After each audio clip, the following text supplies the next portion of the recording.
नमस्कार मित्रों, एक जगह एक कथा पंडाल लगा हुआ था। श्रीमद् भागवत की कथा चल रही थी और जो कथा व्यास थे वो भगवान की महिमा का गुणानुवाद गा रहे थे। प्रभु की व्यापकता को बताते हुए उन्होंने कहा कि जो मनुष्य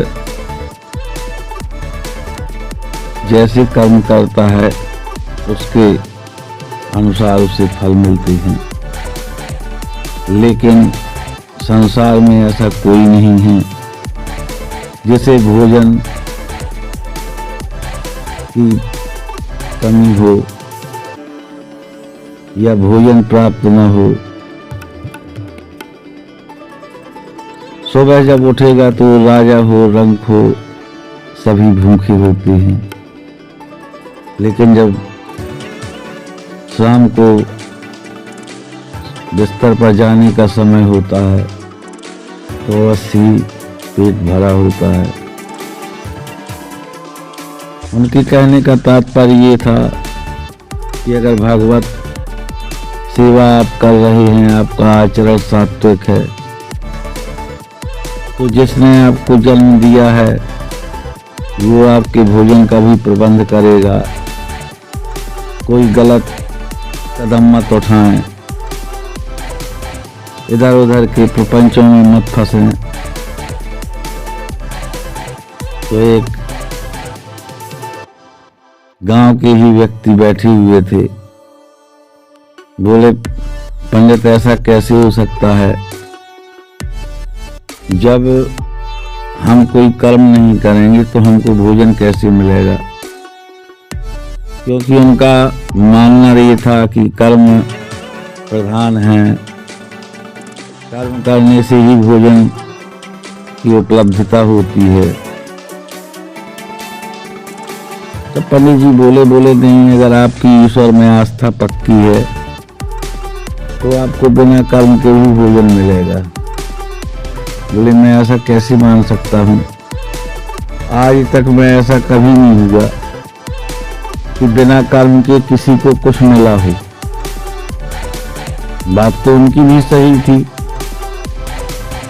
संसार कहता है कि कर्म करिए, कर्म से ही सब कुछ मिलता है, लेकिन उस पंडित जी की भी आस्था बड़ी प्रबल थी।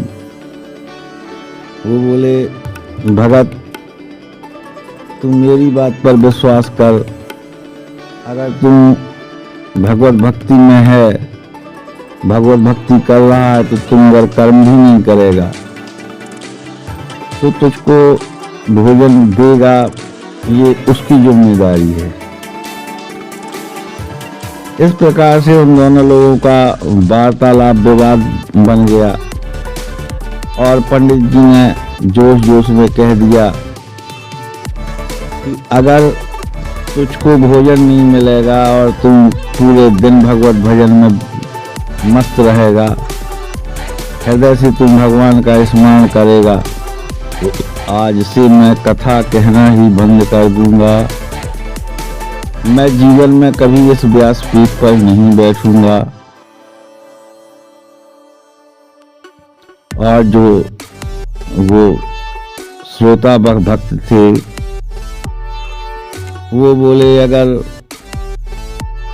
मुझे जो है बिना कर्म के भोजन मिलेगा तो मैं शपथ लेता हूँ कि मैं संत हो जाऊंगा। फिर जब बिना कर्म के ही भोजन मिल रहा तो हमें कर्म करने की क्या आवश्यकता है, मैं तुरंत जो है आपसे कंठी पहन लूंगा।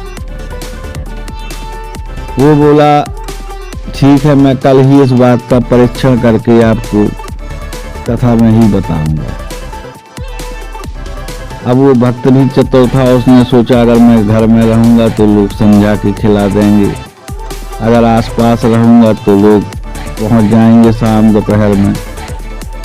तो वो अपने घर से चलते चलते बहुत दूर घने जंगल में पहुंच गया, जहां केवल हिंसक जीव जंतु ही निवास करते थे। और जब ऐसे जंगल में पहुंच गया जहां से कुछ कदम दूर का नहीं दिखाई देता, इतनी घड़ी झाड़ियां हैं, पेड़ लगे हैं, कब कहां से कौन सा जीव निकल के सामने आया। उसने सोचा यहाँ मुझे कोई ढूंढने नहीं आ पाएगा। फिर भी उसने सावधानी क्या रखी, वो एक बहुत ऊंचे पेड़ के ऊपर चढ़ के और उसकी डाल में लिपट करके भगवत नाम का भजन करने लगा। उसको जब पूरा दिन हो गया भजन करते करते, उसी समय भगवत कृपा से कुछ राहगीर निकले जो कहीं दूर तीर्थ से जो है दर्शन आदि करके आ रहे थे। तो उन्होंने बड़ा सुंदर स्थान देखा, तो एक भोजन की डलिया निकाली और उसको रखा। रखने के उपरांत सभी लोग खाने के लिए बैठने ही वाले थे। उतने में उन्हें घोड़ों की पदचाप सुनाई दी और उस समय डाकुओं का बोलबाला रहता ही था। तो जो उनमें बुजुर्ग था बोला, चलो चलो जल्दी चलो, डाकू आ गए, डाकू आ गए। इतना सुनना था कि फिर किसे अपनी सुध-बुध रही कि जो है किसे जो जैसा था वो वहां से वैसे ही भाग खड़ा हुआ। और कुछ ही पलक झपकते एक विशाल दस्यु दल आके उस जगह पे खड़ा हो गया। तो वो डाकू भी भूखे थे। वहां सुंदर भोजन की डलिया रखी हुई है, कुछ और सामान बिखरा पड़ा है। तो जो डाकुओं का दल था वो खाने के लिए अपने अपने घोड़ों से कूदकर उस डलिया की ओर झपटे। तब जो सरदार था वो बड़ा सावधान था। बोले, सुनो खबरदार, ऐसे कोई भोजन न कर लेना। तुम लोग स्वयं सोचो, इस बीच जंगल में कौन ऐसा व्यक्ति है परमार्थ करने वाला कि तुम्हारे लिए खाना रख जाएगा। ये कोई प्रपंच है जो हमें तुम्हें सबको फंसाने के लिए किया गया है। और इस षड्यंत्र का पता लगाओ कि ये खाना यहाँ कौन रख गया। जिसने रखा होगा वो आसपास ही यहीं हमारी तुम्हारी ताक में होगा। डाकुओं को भी ये बात जमी। बोले, सरदार का कहना तो सही है। इस बीच जंगल में कौन ऐसा सुंदर भोजन रख करके छोड़ जाता। निश्चित ही कोई चाल है इसमें। सरदार के आदेश पर आसपास देखते हैं और अनायास ही किसी डाकू की नजर पड़ती है तो देखता है कि ये भक्त जो है उस डाल से चिपका हुआ बैठा है। तो वो अपने सरदार से कहता है, वो रहा सरदार, वो रहा सरदार, देखिए कैसे छुपा बैठा है। तब सरदार कहता है कि इसको नीचे बुलाओ। उसे नीचे बुलाते हैं और कहते हैं, ये भोजन तुम लाए हो। तब वो भक्त कहता है, नहीं मैं नहीं लाया हूँ, ये दूसरे भक्तों का प्रसाद है और तुम लोगों के आने की आहट मिली तो वो छोड़कर भाग गए। तब वो सरदार कहता है, इन बातों में ना आओ। ऐसा मान करके अगर हमने भोजन कर लिया, इसमें विष हुआ तो सब मर जाएंगे यहीं। इसलिए ये भोजन पहले इसी को करवाओ। तो अब चूंकि वो तो अपनी प्रतिज्ञा से बना था, उसका कहना था मैं खाऊंगा कर्म वही नहीं तो देखूं कैसे आता है बिना कर्म के। तो जब इसने खाने के लिए इनकार किया तो एक ने इसके हाथ पकड़े, एक ने पैर पकड़े और सरदार ने कौड़ तोड़ के इसके मुंह में डालना हर चीज शुरू की। लिखा लेखा, अब मरता क्या न करता, खाया उसने। और खाने के बाद डाकुओं ने उसको छोड़ दिया, क्योंकि उनका काम जो था वो भोजन, उन्होंने परीक्षण कर लिया।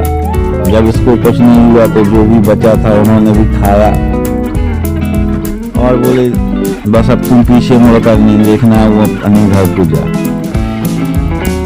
ये भी आया और पहुंच गया उस कथा पंडाल में। पंडित जी बोले भाई भक्त जी आपने क्या सोचा, क्या आपको लगा कि मेरी बात सही है कि आपकी? तो ये जो है दंडवत प्रणाम किए। बोले महाराज आप सत्य कहते थे, वो खिलाता है चाहे जैसे खिलाए, और शायद उसके कहने से न खाओ तो फिर वो मार मार के भी खिलाता है। मैंने इस चीज को जो है अपने अनुभव से जाना है और मैं अब आपका चेला बनने के लिए तैयार हूँ। इस प्रकार से उन्होंने उनसे गुरुदीक्षा ली और वही महान संत मलुकदास जी के नाम से विख्यात हुए। उनका एक दोहा भी है, अजगर करे न चाकरी, पंछी करे न काम, दास मलुका कह गए सबके दाता राम। तो मित्रों, भगवत भजन या सत्कर्म कुछ भी हो, अगर आप सच्चे मन से करते हैं तो ईश्वर आपके सारे प्रबंधों को अपने हाथ में ले लेते हैं। ये कहानी आपको कैसी लगी आप अपने कमेंट्स के द्वारा जरूर बताइएगा। अगर चैनल पर नए हैं तो प्लीज सब्सक्राइब कर लें और हो सके तो इस वीडियो को शेयर कर दें, जिससे अन्य भक्तों तक ये वीडियो पहुंच सके और आप जितना अधिक सहयोग कर सकें इस चैनल को करें। जो लोग यहाँ तक बने हुए हैं उन सभी को हार्दिक धन्यवाद, सभी को नमस्कार।